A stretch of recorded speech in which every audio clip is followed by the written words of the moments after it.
My name is Kingsley Linus. Welcome to another interesting mathematics lesson.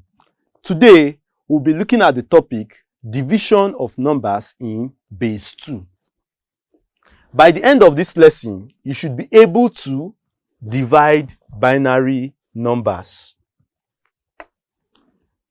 As a way of introduction, a quick reminder, I believe before this lesson you must have seen the video on addition of numbers in base 2, multiplication of numbers in base 2, and subtraction of numbers in base 2.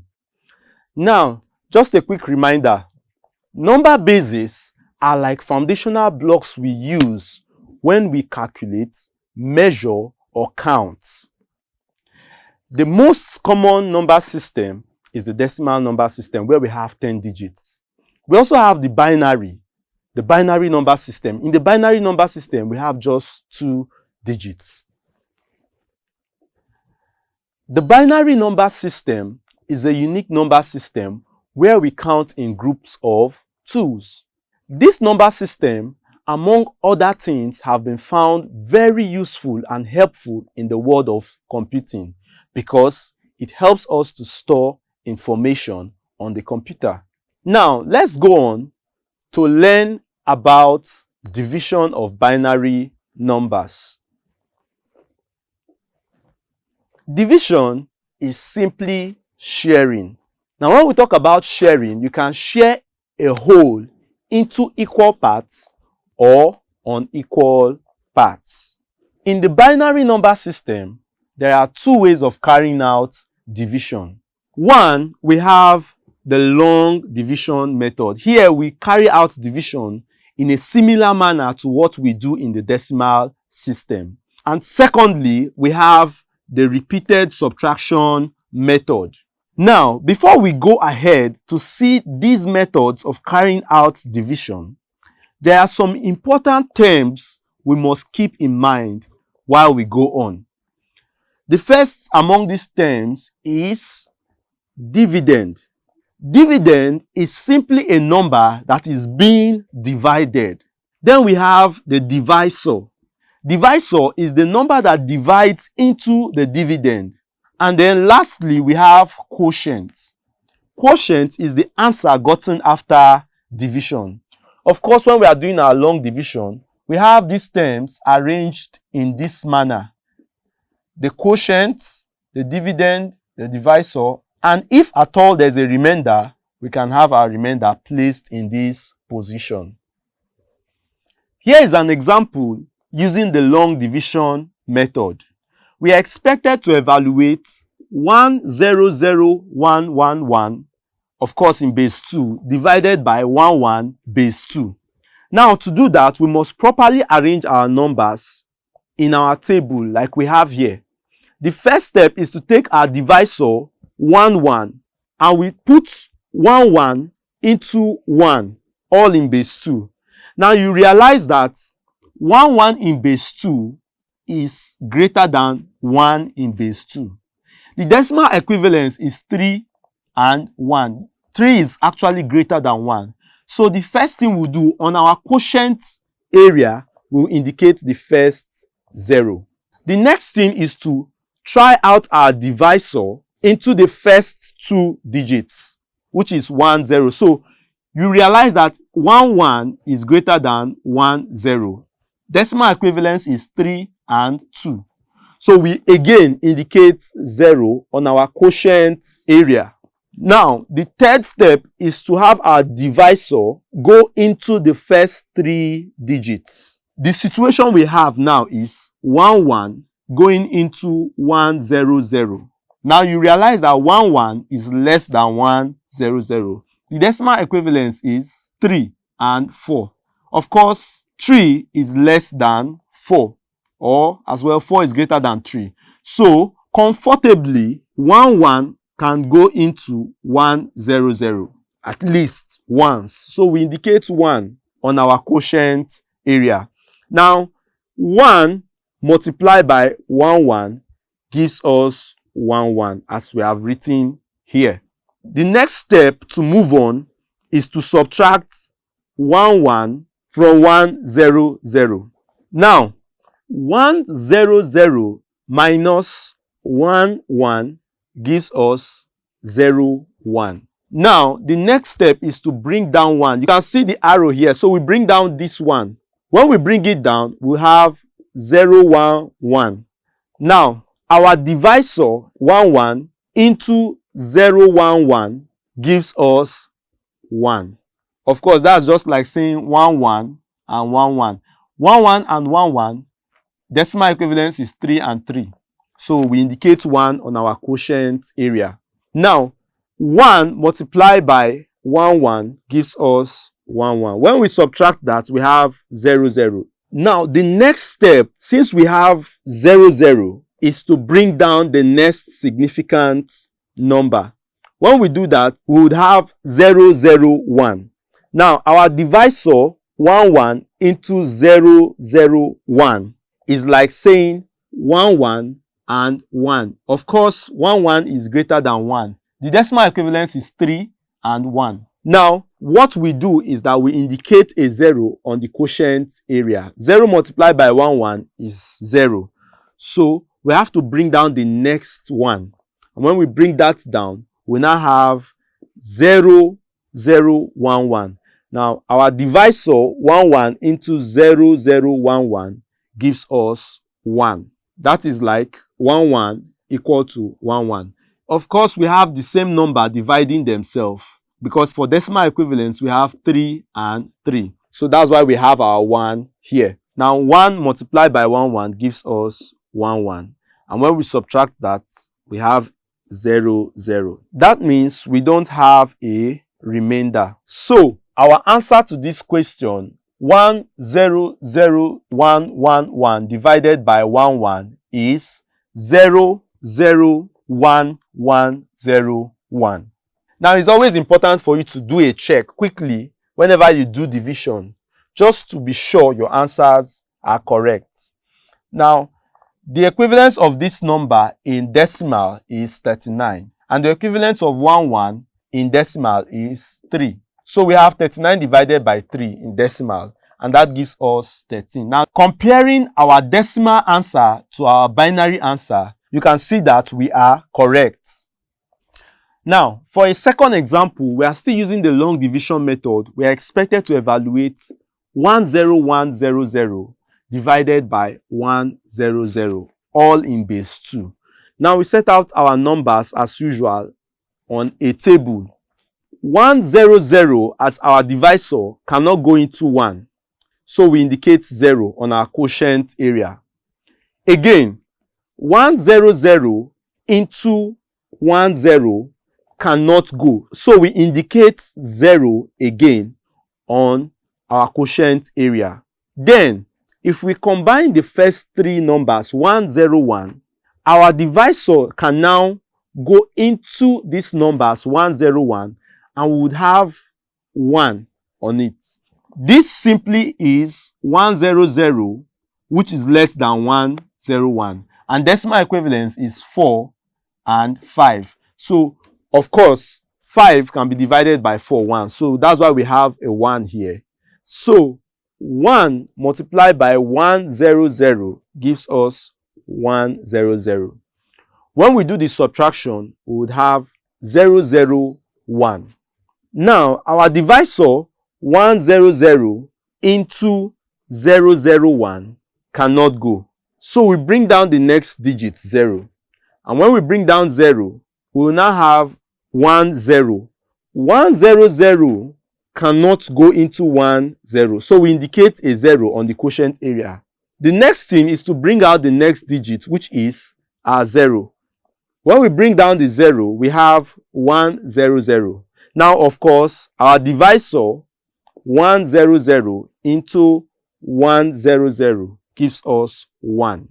And 1 multiplied by 100 gives us 100. And when we do our subtraction, we have 000. So, the solution to the question 10100 divided by 100 is 101. We take only the significant figures behind. I believe this method is clear enough. Let's take a look at the second method, repeated subtraction. In repeated subtraction, we keep subtracting the divisor from the dividend. We have an example that says evaluate 10101 divided by 111, all in base 2. So we set out our numbers just like we have here, our dividend and our divisor. Now let's go ahead to do our subtraction. 1 minus 1 gives us 0.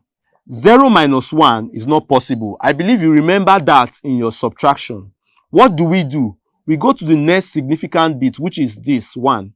So we borrow a 1 here. It becomes 0 here. And we bring the 1 over here. What we have here is now 1, 0. Now 1, 0 minus 1 gives us 1. Now here we have 0 minus 1. Of course, it's not possible. So we go to the next significant bit, and the next significant bit here is 0. We can't make use of 0.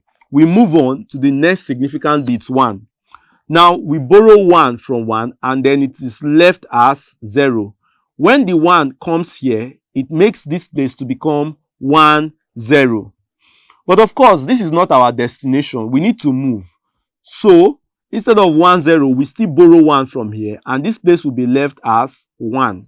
Now, the 1 we are borrowing, we bring it here, and then this place becomes 1, 0.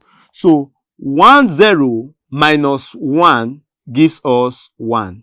And then we have just 1 left here, so we bring it down. Again, we subtract our divisor from our dividend, 1, 1, 1. 0 minus 1 is not possible. As usual, we go here, we borrow 1, and we put it here. 1, 0 minus 1 gives us 1. Now, we have 0 left here, minus 1. So we go to the next significant bit. We borrow 1, and then we are left with 0. When we bring that 1 here, we have 1, 0. This place becomes 1, 0. So 1, 0 minus 1 gives us 1. And then we have 0 again here. 0 minus 1 is not possible. We do the usual. We go here and borrow 1, and then it's left as 0. When we bring that 1 here, we have 1, 0. 1, 0 minus 1 gives us 1. Now, again, we subtract the divisor from the number we have left. So, we have 1 minus 1, 0. 1 minus 1, 0. And 1 minus 1, 0. Now, having successfully come to this point where we have nothing left to subtract from, we can then get our answer. How do we get our answer? It is important to note that since we have done subtraction 3 times, and 3 in base 2 represents 1, 1. So our solution to this problem is 1, 1 base 2. Now, as usual, a quick check. The equivalence of this number in decimal is 21. And the equivalence of this number in decimal is 7. 21 divided by 7 gives us 3. 3 in base 10 is equivalent to 1, 1 in base 2. This proves that our answer is correct. Now let's look at a second example using the repeated subtraction method to carry out division in binary. We have the number 11000 divided by 1000. Now, we set out our numbers and go ahead to carry out repeated subtractions. Our numbers have been set out, so we go ahead to carry out our subtraction. We are subtracting the divisor from the dividend. 0 minus 0 gives us 0. 0 minus 0 gives us 0. 0 minus 0 gives us 0. 1 minus 1 gives us 0. And then we bring down our 1. Again, we subtract our divisor from what we have left. Our divisor is 1, 0, 0, 0. 0 minus 0 gives us 0. 0 minus 0 gives us 0. 0 minus 0 gives us 0.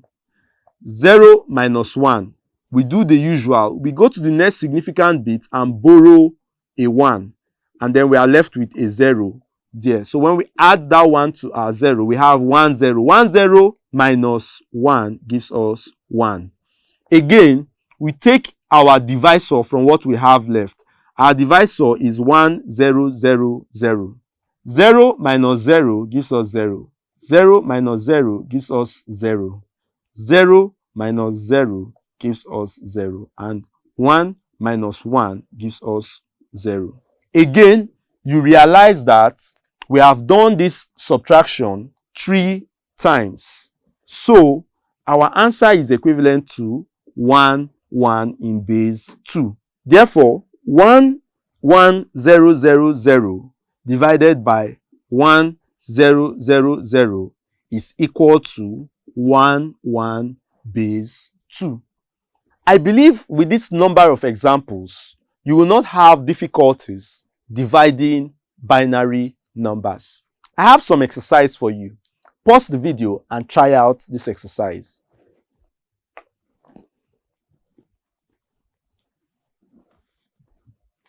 I believe you are done. If you have solved correctly, your answer to question 1 should be 1 1 base 2.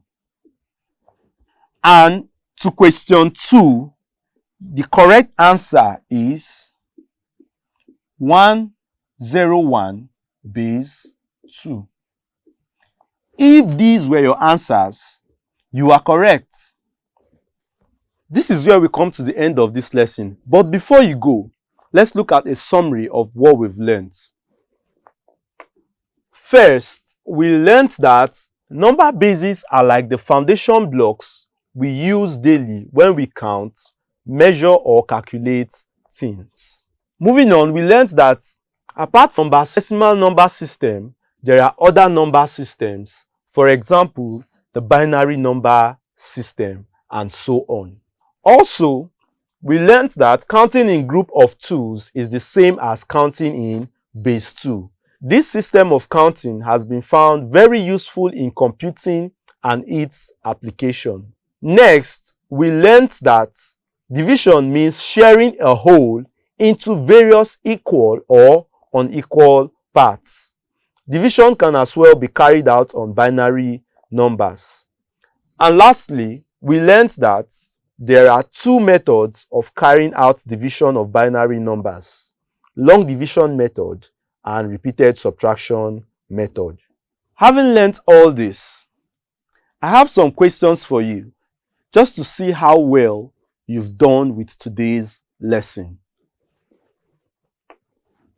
Question 1 says, evaluate 1 0 0 1 0 0 divided by 1 1 0, all in base 2. Option A, 1 0 1.